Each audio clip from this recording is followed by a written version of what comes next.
Now, like all of you, my responsibility is to act in the interests of my nation and my people, and I will never apologize for defending those interests. But it is my deeply held belief the interests of nations and peoples are shared. The religious convictions that we hold in our hearts can forge. I stand here today as the Prime Minister of Israel, the Jewish state, and I speak to you on behalf of my country and my people. The United Nations was founded after the carnage. It says that all nations have the right to peaceful nuclear energy, that nations with nuclear weapons have a responsibility to move toward disarmament, and those without them have the responsibility to forsake them. The next 12 months could be pivotal in determining whether this compact will be strengthened or will slowly dissolve. America intends to keep our end of the bargain. The most urgent challenge facing this body today is to prevent the tyrants of Tehran from acquiring nuclear weapons. Are the members of the United Nations up to that challenge?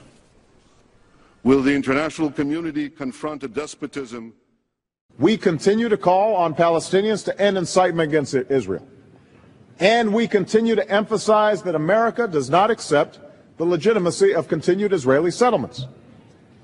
The time. In 1947, this body voted to establish two states for two peoples, a Jewish state and an Arab state. The Jews accepted this resolution. The Arabs rejected it. We asked the Palestinians to finally do what they refused to do for 62 years. Say yes to a Jewish state. As simple, as clear, as elementary as that. The danger posed by climate change cannot be denied. Our responsibility to meet it must not be deferred. If we continue down our current course, every member of this assembly will see irreversible changes within their borders. Our efforts to end conflicts will be eclipsed by wars. We will crack the genetic code. We will cure the incurable. We will lengthen our lives. We will find a cheap alternative to fossil fuel, and yes, we will clean up the planet. I'm proud that my country, Israel. In Pittsburgh, we will work with the world's largest economies to chart a course for growth that is balanced and sustained. That means vigilance to ensure that we do not let up until our people are back to work. That means taking steps to rekindle demand so that global recovery can be sustained.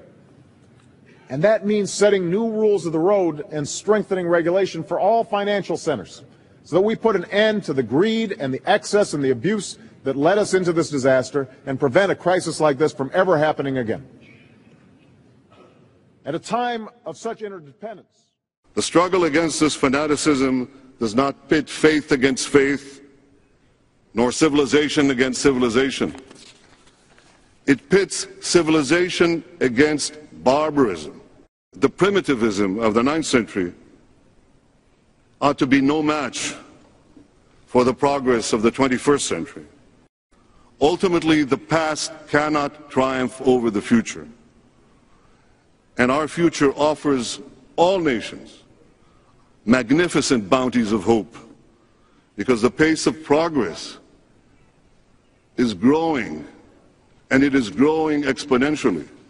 These innovations in my country and many of your countries offer humanity a sunlit future of unimagined promise.